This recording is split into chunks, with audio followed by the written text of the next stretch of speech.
Hi, my name is Martin Blunden, and this is the third in our series of fire engineering tech talks on the problem of fighting fires in basements and other enclosed spaces. The talks are the production of a collaborative effort between the Scottish branch of the Institution of Fire Engineers, the University of Edinburgh and the Scottish Fire and Rescue Service. We saw in Tech Talk 1 that a backdraft may well occur if an underventilated compartment on fire is ventilated from a single point. However, we also know that firefighters are often required to enter such a compartment, and when they do, they typically use the application of water spray directly into the hot upper layer of gases in the compartment to try and extinguish the flames and reduce the likelihood of rapid fire development or backdraft. Having looked at the science that underpins entering a compartment on fire in Tech Talk 2A, we now want to look at the practicalities of doing so in this talk, Tech Talk 2B. Practical applications. When firefighting, it is critically important to remember that there are no set instructions which can be followed on every occasion, as every fire incident is likely to be different. Therefore, firefighters involved in a compartment fire must keep a constant check on the environment surrounding them, both to ensure their safety and to make sure that correct firefighting techniques are used. It is also important to follow the National Operational Guidance, which applies in the firefighter's home jurisdiction. In the United Kingdom, this is the NOG, or National Operational Guidance. In practice, compartment fires are extinguished following certain procedures using various water application techniques depending on the circumstances faced at the time. Therefore, effective firefighting will require the use of appropriate door opening procedures, compartment entry procedures, and water application techniques. The application of water. The first thing to consider, even before entry is made into a compartment, is water application. In dealing with compartment fires, the application of water can be grouped under three main headings. Firstly, indirect, where water is directed from outside the compartment into the flammable gases in the hot upper layer and onto the compartment boundaries.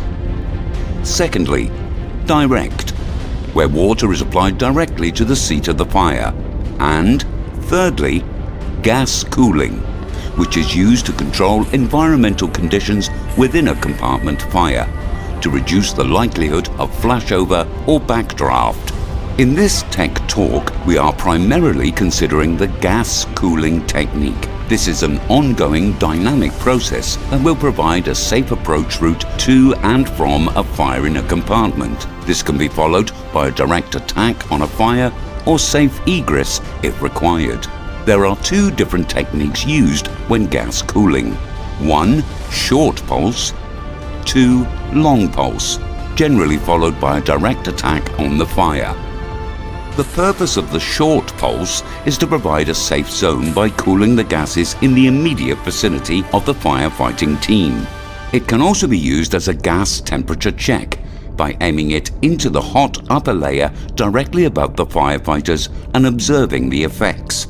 If water is seen or heard falling back to the ground, that may indicate that the immediate area above the team is cool enough to advance further into the compartment.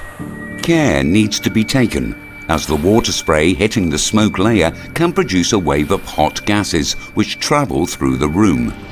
When using this technique, the branch is set to a medium to wide spray, determined by the height of the ceiling. The higher the ceiling, the narrower the spray setting should be, in order to give the water spray the necessary momentum to reach ceiling level.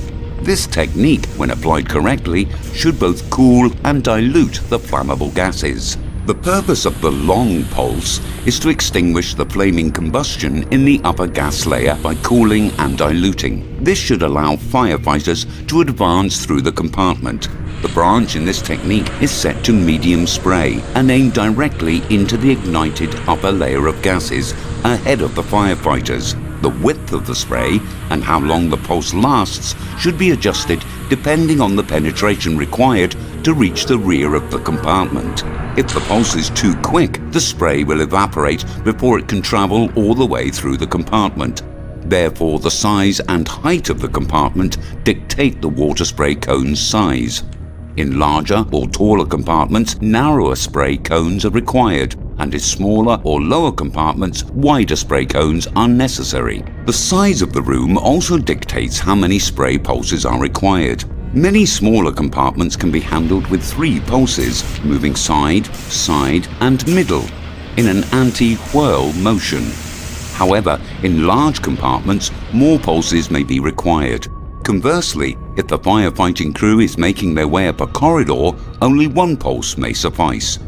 Once again, this technique should cool and dilute the flammable gases, and sound firefighter judgment will be necessary to ensure safety. Direct attack is not a gas cooling technique. It is a controlled application of water directly onto the fire with the purpose of suppressing pyrolysis and extinguishing the fire.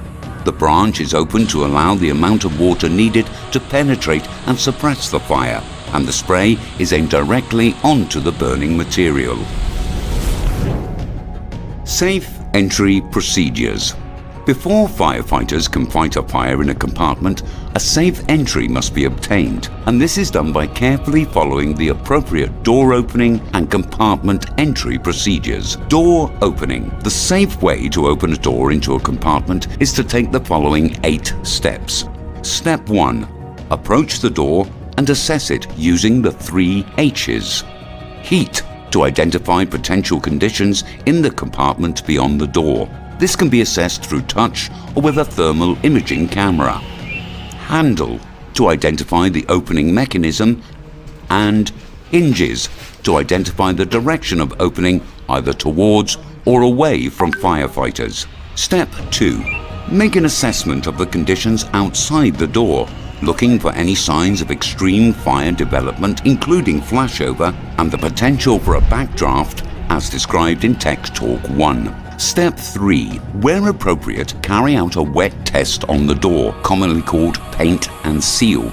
This may include an initial safety pulse, a short mist water application towards the door and the ceiling directly above the firefighters to cool down and dilute any fire gases, which may have escaped the fire compartment and collected in the ceiling area immediately outside the compartment above the firefighters. This should ensure that these gases will not ignite when the door is opened. Step 4. Firefighters should be positioned to maintain control of the door so that the safety of any entering crew is maintained throughout the door opening and compartment entry procedure. The door to the fire compartment provides protection for the team making a potential entry. Therefore, it should be kept intact or with minimum damage if forced entry is required. Closing the door offers the team maximum protection prior to entry or on withdrawal.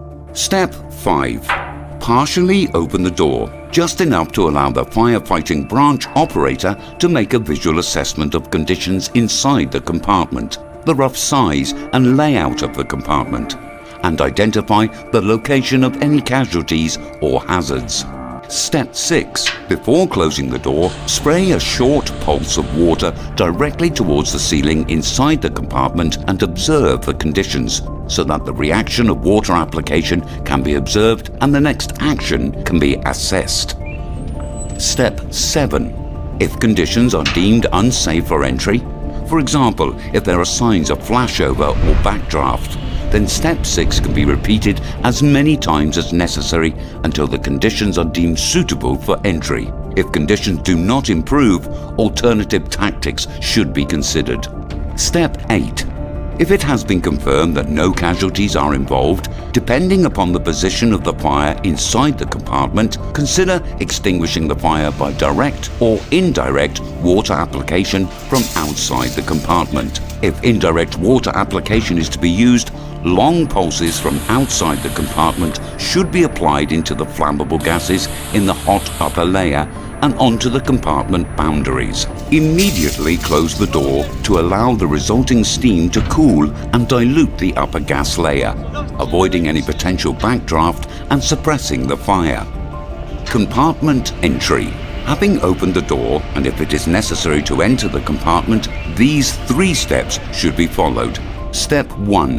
When it is deemed safe to do so, then entry is made. Step 2. Once inside the compartment, and as soon as possible, the team should move away from the door and close it as much as possible to restrict the flow of fresh air into the compartment and avoid further fire growth, flashover or backdraft. Step 3. Apply water. This should be a dynamic and flexible process, which comprises an appropriate combination of the gas cooling technique using short and long pulses to ensure progress into the compartment can be made, and then attacking and extinguishing the fire by direct application onto the seat of the fire. In conclusion, we hope that this tech talk has been useful in explaining some of the techniques involved in compartment firefighting. It must be remembered that effective training and experience are needed to build the firefighting skills necessary to carry out these procedures safely and effectively. Having looked at fighting fires in basements, together with the difficulties and dangers of ventilating such fires in our first fire tech talk, and having looked at the effectiveness of the gas cooling technique in larger compartment fires, together with the practicalities for firefighters in fire tech talks 2A and B, we intend to consider the cutting, extinguishing, high pressure approach to underventilated fires in our next talk, Fire Tech Talk 3. In the meantime, we hope you have found this tech talk both helpful and informative.